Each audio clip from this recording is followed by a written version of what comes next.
Assalamualaikum warahmatullahi wabarakatuh. Perkenalkan, nama saya Adam Satwaro. Di sini saya akan mempresentasikan hasil proyek kelompok kami yang betul implementasi K-means dalam pengelompokan gempa bumi di Indonesia. Dengan developernya kami gunakan Streamlit, di sini ada linknya, dari mata kuliah data mining.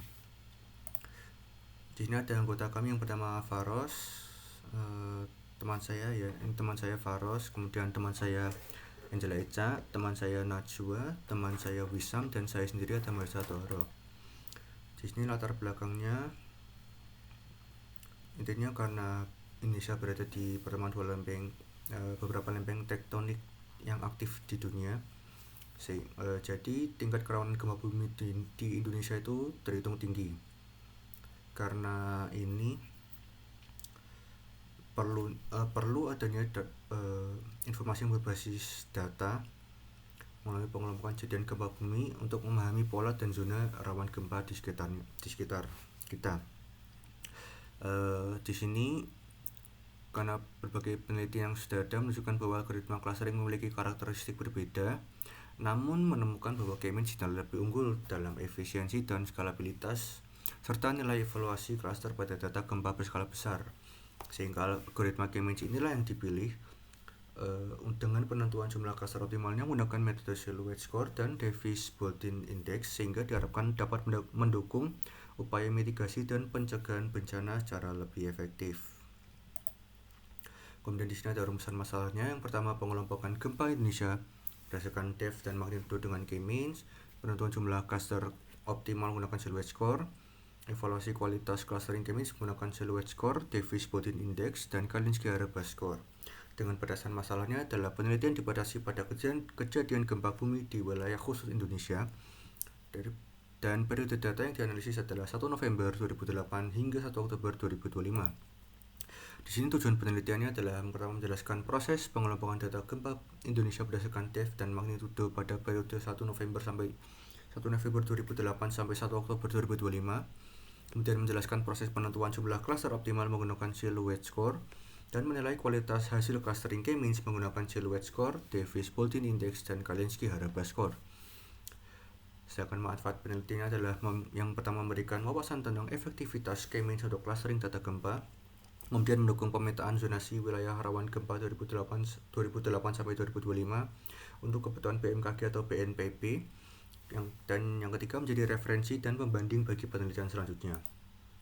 Di sini adalah landasan teorinya mengenai K-means adalah algoritma pengelompokan clustering non-hierarki yang mempartisi data ke dalam sejumlah K-cluster berdasarkan jarak terdekat terhadap titik pusat atau sentroid masing-masing clusternya. Di mana dalam penerapannya K-means itu menemukan pola alami dan tidak ditentukan, kelasnya tidak ditentukan sebelumnya, jadi polanya nyari sendiri dari datanya atau unsupervised. Kemudian metode ini sangat sesuai digunakan untuk menganalisis persebaran gempa bumi di Indonesia periode tahun 2008 sampai 2025. Kemudian adalah Silhouette Score, adalah metrik validasi internal yang digunakan untuk mengukur seberapa baik suatu objek terdefinisi dalam klasternya sendiri dibandingkan dengan klaster lainnya. Metode ini menghitung nilai kohesi atau kedekatan titik gempa dalam satu klaster dan separasi atau jarak titik gempa terhadap klaster tetangga terdekat. Dan gunaan metrik ini sangat krusial dalam analisis data geospasial gempa untuk memastikan bahwa segmen wilayah rawan yang terbentuk bersifat objektif dan bukan kebetulan semata. Kemudian di sini ada lanjutan dari K-means clustering. Di sini cara kerjanya, K-means akan menentukan K-centroid atau pusat cluster secara random, kemudian assign setiap data point ke centroid terdekatnya, dan menghitung ulang posisi centroid dari rata-rata semua points dalam cluster, lalu diulangi step 2 dan 3 ini hingga semuanya menjadi konvergen. Kelebihan dari K-means sendiri adalah sederhana dan cepat untuk dataset besar, scalable dan mudah diimplementasikan, kemudian efektif untuk data dengan cluster yang compact dan well separated, Kemudian untuk kekurangannya sendiri adalah perlu spesifika di awal alias tidak otomatis dan sensitif terhadap inisialisasi awal serta asumsi cluster berbentuknya spherical. Aplikasinya pada proyek gempa kami di sini mengelompokkan gempa menjadi 4 kategori risiko berdasarkan magnitudo dan depth dan centroid atau di mana karakteristik rata-rata di mana centroidnya adalah karakteristik rata-rata tiap kategori risiko. Kemudian kita masuk pada silhouette score untuk validasi kualitas cluster dan menggunakan silhouette score di mana metrik untuk mengukur seberapa baik quality cluster clusteringnya rentang min 1 hingga plus 1, mengukur sejauh mana setiap poin lebih dekat ke clusternya sendiri versus cluster tetangga. Dari hasil hasil pada proyek kami, di sini kami menguji K sama dengan 2 hingga K sama dengan 10, menemukan K sama dengan 4 menghasilkan silhouette score tertinggi, yang artinya 4 kategori risiko adalah pemisahan terbaik dari data gempa kami. Nah, di sini kita akan masuk ke bagian penjelasan kode model dan deploy-nya.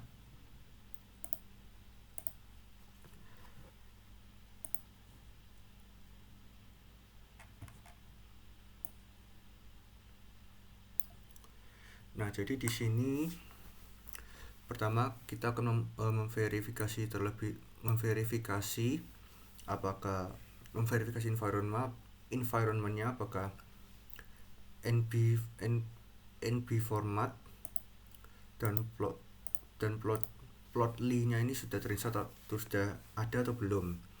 Kalau sudah terinstall maka ini akan tercentang, kalau belum nanti ya suruh download dulu. Kemudian baca file tsv-nya kemudian mengkonversi di sini akan mengkonversi kolom tanggal atau kolomnya tanggal atau angka. Kemudian akan menghapus missing values.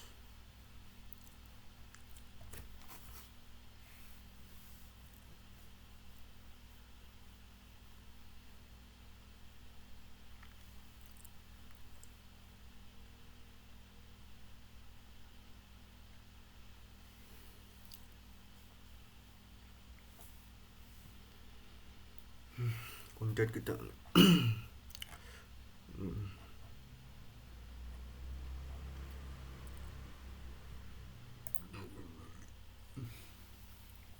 kemudian di sini pada bagian K-means clusteringnya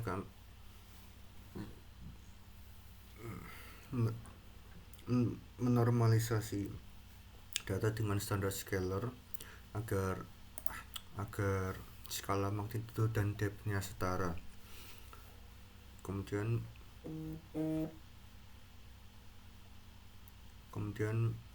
menentukan jumlah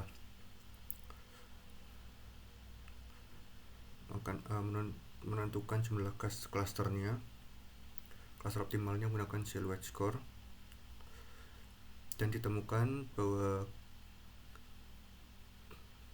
silhouette score yang terbaik adalah 0,4. PSK titik-titiknya adalah 4, yang ini berarti keempat nih.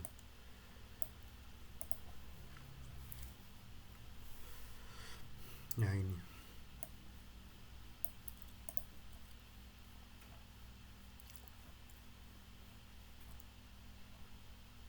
ini mulai melatih model K-means-nya.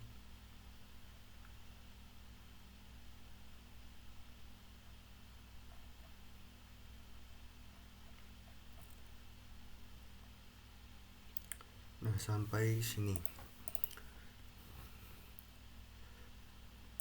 Jadi ditemukan silhouette score yang terbaik itu 0,4699 dekat yang tadi itu. Kemudian divisible index-nya adalah 0,7 sekian, Kerensky Araba score-nya adalah sekian. Dengan keterangan silhouette score yang lebih tinggi menandakan cluster lebih terpisah dengan baik. Kemudian divisible index yang lebih rendah menunjukkan cluster lebih optimal, serta Kerensky Araba score yang lebih tinggi menandakan cluster yang lebih padat dan terpisah.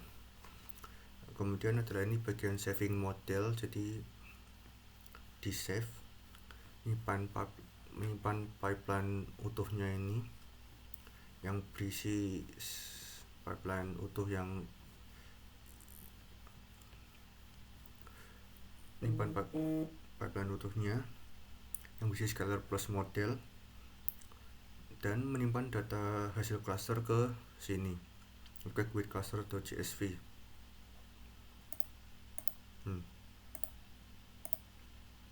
Kemudian kita masuk ke bagian Streamlit application, penjelasan bagian Streamlit-nya atau deploy. Jadi di sini adalah bagian tampilannya yang ini. Di sini kami menggunakan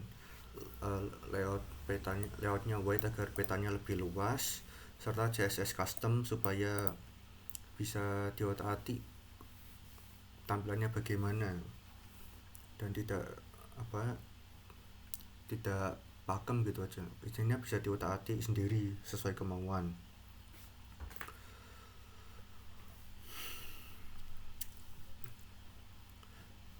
Kemudian lanjut ke ini, sebenarnya cuma bagian tips. Jadi tips-tipsnya sebelum gempa, saat gempa ini ada di bagian nanti ada di bagian aplikasinya ada. Jadi ini tips sebelum gempa di set seperti ini, saat gempa apa, setelah gempa apa, kemudian risk ordernya di sini ada low, moderate, high, very high. Kemudian ada risk colorsnya ini seperti ini. Kemudian risk detailnya ada seperti ini, panjang ini. Intinya risikonya di sini ada low, moderate, high, dan very high.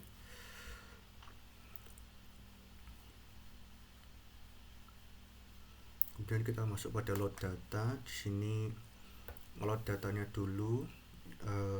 Load data yang ini membaca file .csv-nya yang sudah change, kemudian load modelnya, mencoba load K-means pipeline joblib yang sudah buat tadi. Kalau misalnya tidak nemu atau error, akan fallback load scalar dan model secara terpisah atau backward compatibility.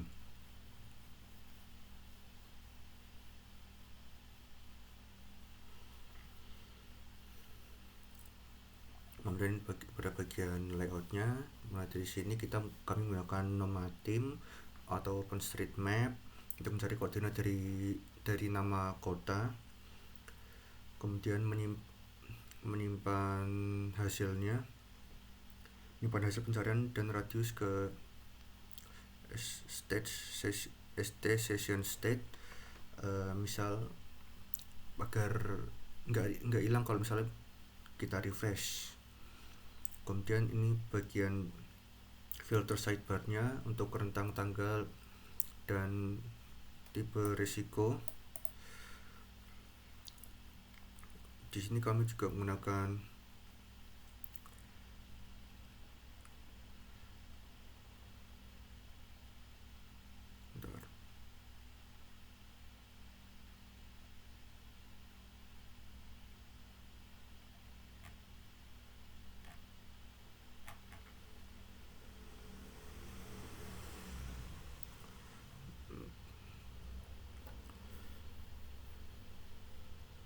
mana tadi?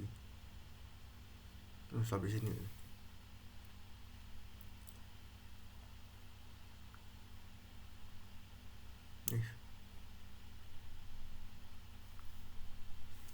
Dan kami di sini juga sebenarnya juga menggunakan marker cluster untuk performa jika datanya banyak.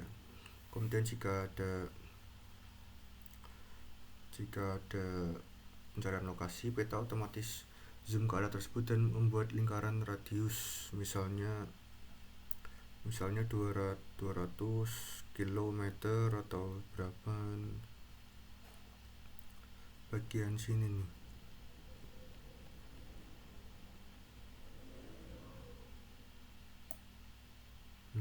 Yang ini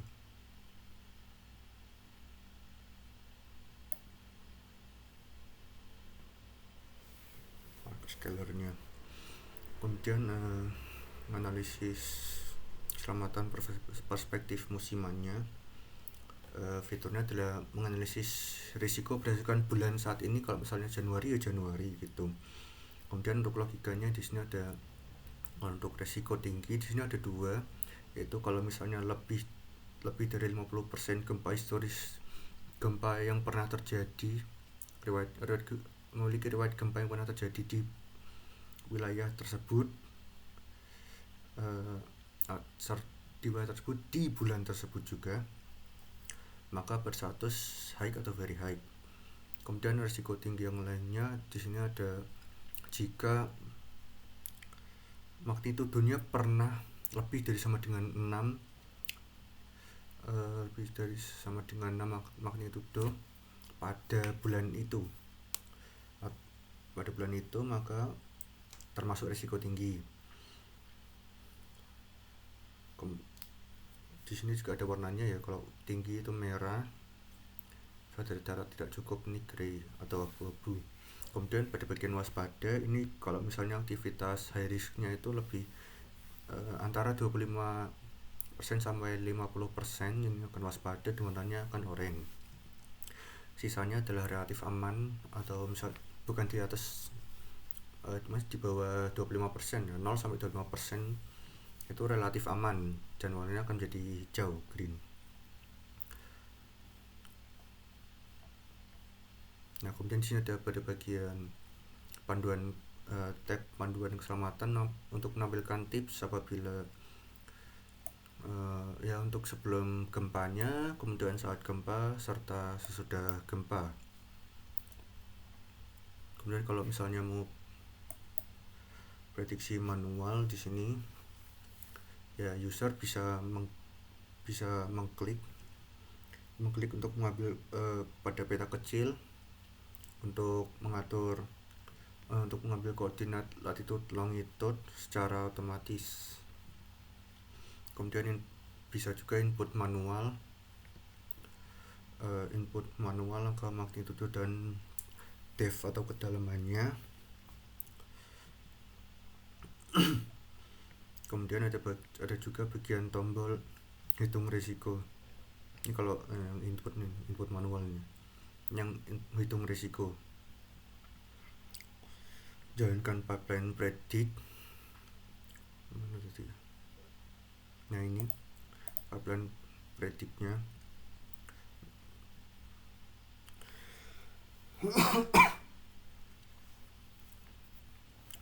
Predict magnitudo dan depth atau kedalaman.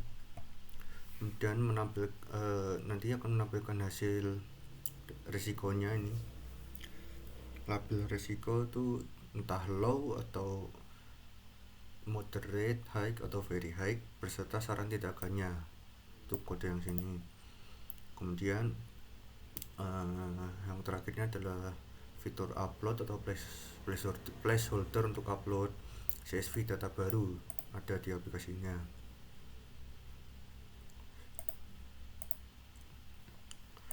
Lanjut, jadi kesimpulannya adalah penelitian membuktikan bahwa algoritma K-means efektif memetakan 4 tingkat risiko gempa yang tervalidasi secara statistik, serta memberikan nilai tambah melalui visualisasi interaktif untuk mendukung mitigasi bencana, tapi terbatas dalam menangani data non-linear. Sistem ini berfungsi optimal sebagai rujukan zonasi risiko berskala regional, namun kurang tepat untuk prediksi presisi pada skala lokal. Sedangkan untuk sarannya, disarankan agar penelitian selanjutnya memperkaya atribut dataset untuk mengeksplorasi algoritma alternatif seperti DBScan untuk meningkatkan akurasi, serta mengembangkan fitur analitik lanjut yang disertai pembaruan model secara berkala guna memastikan relevansi sistem terhadap kondisi seismik terkini. Sekian penjelasan dari saya. Semoga bermanfaat, dan apabila ada kekurangan mohon dimaafkan. Terima kasih kembali atas perhatiannya. Wassalamualaikum warahmatullahi wabarakatuh.